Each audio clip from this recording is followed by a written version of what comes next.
সখী তোমারে বাঁধিব, তোমারে থাকিব, বাসিব ভালো শুধু তোমারে।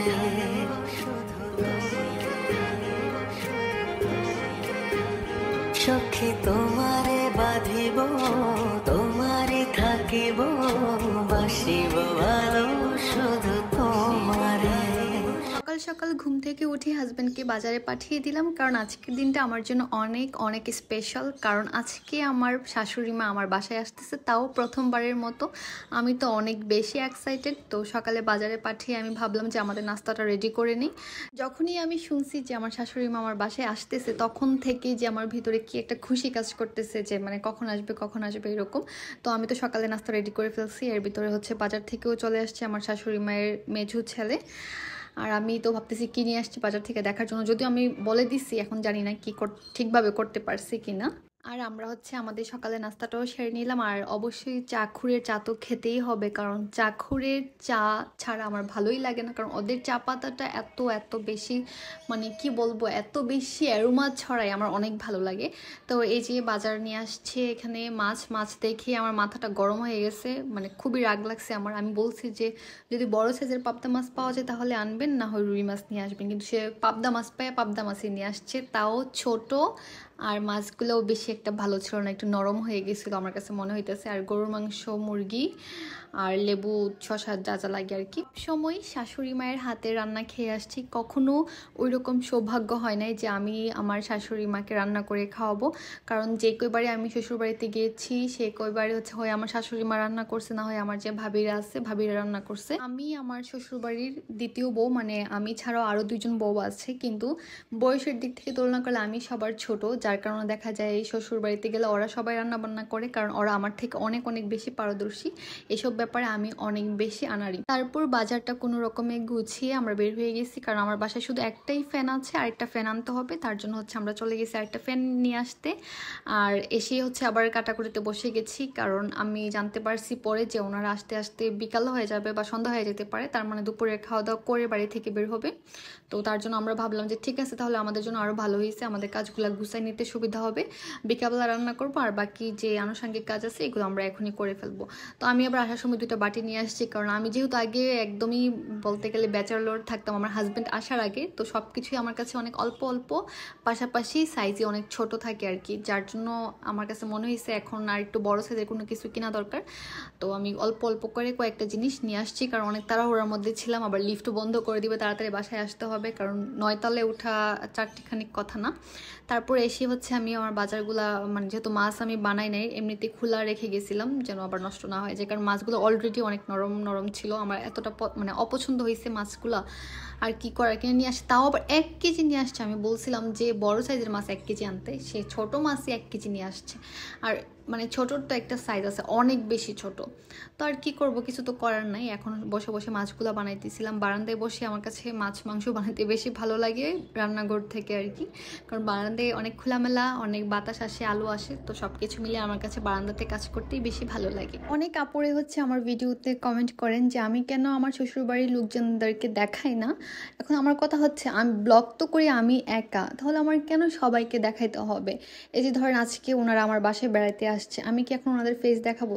ওনারা তো চাই না, তাহলে আমি কেন দেখাবো? কেউ যদি নিজে থেকে আসতে না চায়, তাহলে কেন আমি জোর করে, নিজে তো গুণা করতেছি নিজের ফেস দেখায়, আবার অন্যদের ফেস দেখায় কেন? তার গুণার ভাগিদারও আমি হব, আপনারাই আমাকে বলেন। ওনারা যেহেতু এটা চাচ্ছে না, তাহলে আমি তো কোনোভাবেই জোর করতে পারি না। প্লিজ আমাকে এই ধরনের কমেন্ট করবেন না যে আমি কেন দেখাই না। কারণ আমি যখন আগে ব্লগ করতাম তখন কিন্তু শুধু আমি একাই করতাম, এমনকি আমি আমার নিজের ফ্যামিলি, আমার হাজব্যান্ডকেও দেখাইতাম না, বা হাজব্যান্ডের কোনো কাহিনীও আপনাদেরকে বলতাম না।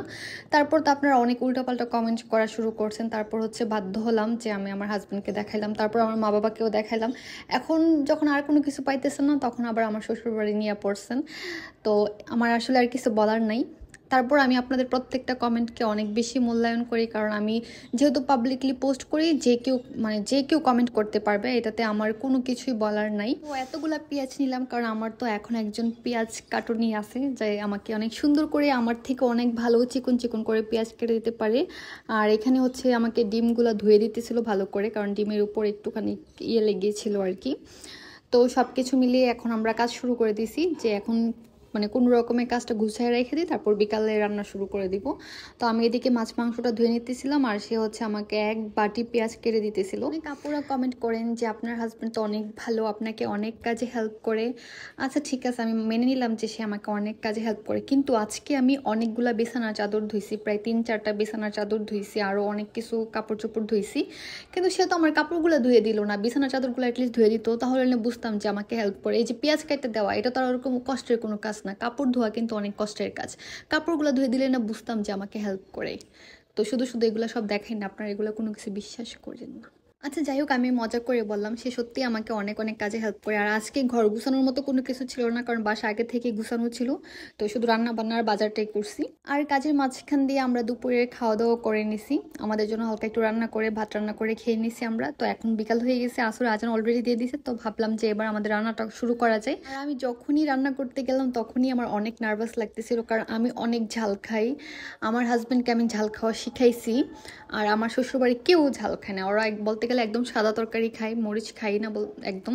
বিশেষ করে আমার শাশুড়ি মা একদমই ঝাল খাইতে পারে না। তো আমি একটু টেনশনে পড়ে গেছি যে আমি আজকে রান্নাটা করবো কীভাবে। আমি বারবার শুধু আমার হাজব্যান্ডকে জিজ্ঞেস করতেছিলাম যে আমি কী করবো, কতটুকু মরিচ দিব, আবার না বেশি দিয়ে দেখ। আর আমি রান্নার ফাঁকে একটু লেবুর শরবতও খেয়ে নিতেছিলাম, কারণ নতুন গ্লাস কিনছি, যদি একটু না খাই তাহলে কেমনে হবে, কারণ নতুন কোনো কিছুর প্রতি আমার অনেক বেশি ইন্টারেস্ট থাকে। এদিকে পাবদা মাছ অনেক ছিটাইতেছিল, মানে অনেক ফুটতেছিল আর কি, ফুটে দেখা যায় হলুদ তেল যেটা, ওইটা আমার কাপড়ে এসে পড়তেছিল। আমি ভাবতেছিলাম আমার কাপড় না দাগ পড়ে যায়, পরে মনে হলো আচ্ছা আমি তো আজকে কিচেন অ্যাপ্রনটা পরে নিই। তো আমাকে উনি আমার অ্যাপ্রনটা পরে। হাজব্যান্ডের ভালোবাসা যত্ন পাওয়া কিন্তু এত সহজ না, এটার জন্য কিন্তু অনেক স্ট্রাগল করা লাগে, অনেক কিছু স্যাক্রিফাইস করা লাগে, অনেক কিছু মানে নেওয়া লাগে। আপনি যখন কাউকে ভালোবাসা দিবেন তখনই আপনি তার কাছ থেকে ভালোবাসা পাবেন।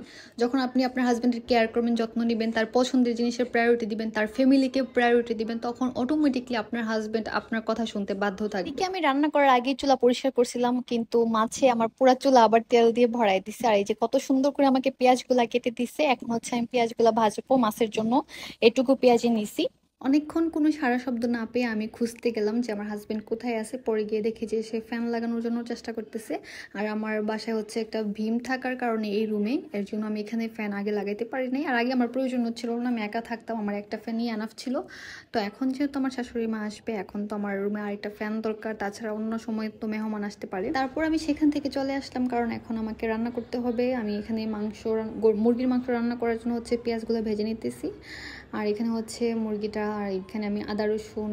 তারপর কাজের ফাঁকে আবার আসলাম দেখার জন্য যে ইলেকট্রিশিয়ান ঠিকভাবে কাজ করতেছে কিনা, নাকি কাজে ফাঁকি দিতেছে। আর একটা কথা আপনাদের সাথে শেয়ার করি, কার শ্বশুরবাড়ি কেমন আমি জানি না, আলহামদুলিল্লাহ আমার শ্বশুরবাড়ির মানুষজন অনেক ভালো, বিশেষ করে আমার শাশুড়ি মা অনেক ভালো।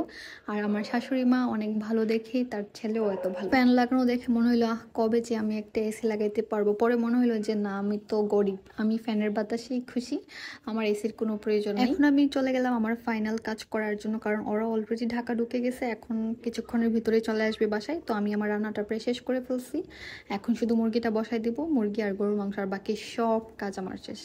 সখী তোমারে বাঁধিব, তোমারে থাকিব, বাসিব ভালো শুধু তোমারে। এদিকে আমি হলুদ মরিচ দিতে গেলে তো একদম টেনশনে পড়ে গেছে যে আমি এখন করবোটা কি, কতটুকু দিব, কি পরিমাণ দিব। সখী তোমারে বাঁধিব, তোমারে থাকিব, বাসিব ভালো শুধু তোমারে। সখী তোমারে রাখিব খুব আদরে, হো সখী তোমারে রাখিব খুব আদরে। আর এই যে আমি নতুন পাতিলে ভাত রান্না করতেছি আজকে, সব কিছু নতুন নতুন।